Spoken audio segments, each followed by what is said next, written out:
It genuinely feels like yesterday I was 120 kg doing absolutely nothing but eating junk food and playing Warzone all day. It was so bad that I slipped into a mild depression because I hated the way that I looked and how everybody around me treated me because I was extremely overweight. I decided that I have had enough and realized that there's more to life than just food and playing video games. The next 6 months would literally change my life forever. And in this video, I'm going to explain the full journey minus all the BS so you can start your journey if you're stuck in a loop of body dysmorphia and hating the way that you look and wanting to make a change so bad. Do not be under the assumption that it was an easy and smooth journey with zero obstacles. In fact, throughout the journey, I messed up so many times that I was on the verge of just completely giving up and just being content with being fat. The fact that it was a difficult journey taught me a lot and improved my mindset in so many different ways. And it really puts emphasis on it's not about the way you fall, it's about how you get up after you fall. I cannot stress enough how happy I am now by making the change that I did. And I honestly appreciate myself so much for locking in and making that change. My goal in this video is to give you as much information as possible, minus all the useless things that you don't even need to think about to make a change in your life. So here is the full guide on how you can lose 50 pounds in a short amount of time whilst also building a ton of muscle. I highly recommend you watch the entire video because it genuinely will change your life if you do follow the steps that I go over in this video. So the first thing that I had to completely flip was my diet. This was actually the hardest part, especially for the first couple of weeks going into a brand new diet after just binging on junk food and not even thinking about calories. When I flipped my diet, calories were everything. I was absolutely obsessed with how much calories I was eating every single meal. I had a goal every day about how much calories I needed to be eating to have a successful day of dieting. Those calories were always below my maintenance calories, and that is where I first established my caloric deficit. So how can you find your caloric deficit to eat in a caloric range where you're losing fat and gaining muscle? The first step is to go over to a calorie calculator and input your details as accurately as possible. Once you have done that, you will get a figure known to be your caloric deficit. Once you have that value, you absolutely have to eat below that every single day, regardless of the situation. That is the only way you can maintain a consistent caloric deficit. Now, once you have that figure, you now need to establish how much protein you can fit into that figure. You need to be eating 1 gram of protein per pound of body weight. For example, if you're someone who's 200 pounds, you need to be eating 200 grams of protein. And let's say your caloric deficit is 2,300 calories. You need to fit those 200 grams of protein into 2,300 calories. And that is where lean foods come into play. Now, what are lean foods? A lean food is simply a type of food that is high in protein and low in calories.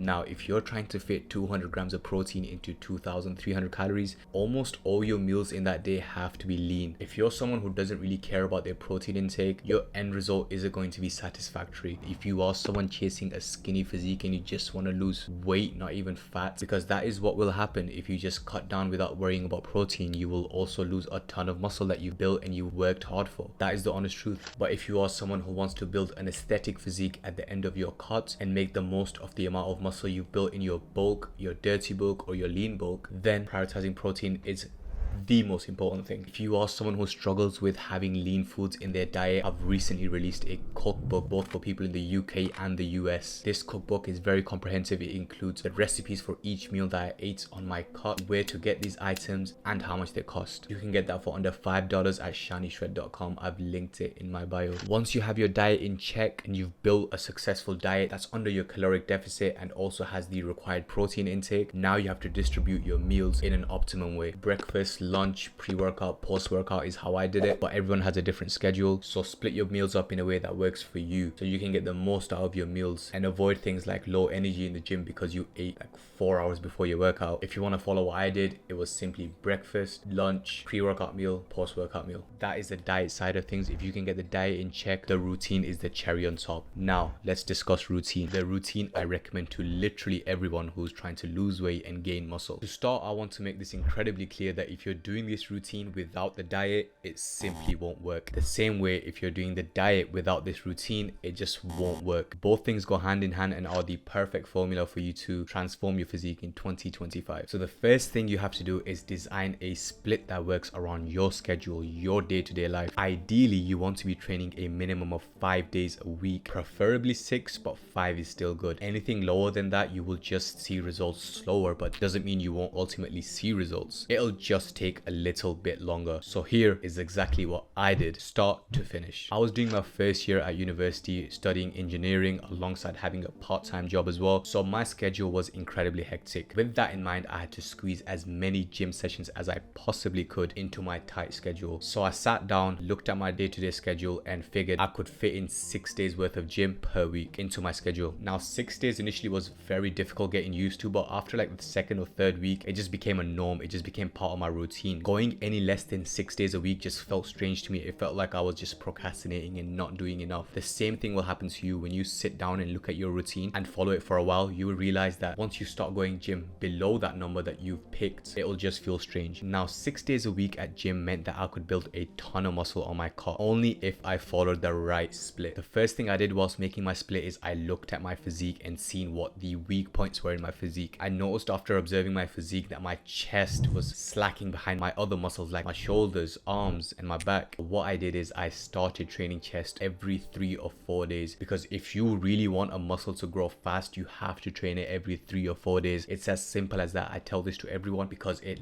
100% works. Every 3 or 4 days will literally transform the muscle that you consider a weak point. So I added chest and triceps into my split, distributed equally, so I was hitting it every 3 or 4 days. Triceps works great with chest because the pushing movement heavily involves the triceps, meaning when you're training chest, you're also training your triceps. So why not just do them on the same day? So it's literally the perfect formula to have them both on the same day. The same way you would do back and biceps on the same day, because it's a pulling movement. When you are pulling on your lat pull down, you are also targeting your biceps. It's a no-brainer to just train them together. With back and biceps, I only did it 2 times a week. That was because it was more developed than my chest at that point. And likewise with shoulders, when I was training my chest, my front delt was heavily involved in the movements that I was doing, like the incline presses. Now this is going to sound very typical, but I only train legs once a week. That's because I didn't want to overtrain my legs, because I was reliant on a lot of cardio as well on my cut. And once I trained legs, I could not do cardio the next day, which was stopping me from cutting at the pace I wanted to cut at. So try limit leg day until you have developed your upper proportions more. That's just my opinion. Bringing us on to the next thing in the routine is cardio. Cardio is very, very, very important. You cannot underestimate cardio on your cut. It's literally there to speed up everything. Now initially what I did was I included 2 cardio sessions per week into my split, aiming for around 400 to 500 calories per session. I utilized things like the elliptical, stairmaster, on some occasions even treadmill. I kept alternating between them to just keep things interesting, because I hate cardio and it gets very boring. It's just that cardio is such a glitch. You have to do it and take advantage of it. Another thing we all have to realize is we're all different. We all have strong points and weak points that are different to others. Look at your physique right now and pick out your weak points and make your split that works for you, and it's going to give you the best results. Don't just follow some guy on YouTube, TikTok or Instagram that has different weak points to you. Increase the frequency in your split of things that you need to work on. So that brings us to the end of the video. Those points all together go hand in hand to produce the best possible results, and you have to follow each one to make sure you make the most amount of gains in your cut and fully transform your physique. If you made it to the end of the video, thank you very much for watching. If you need further guidance, check out shanishred.com or just message me on Instagram for any questions that you have. But other than that, like, comment, subscribe, and I'll see you guys on the next one.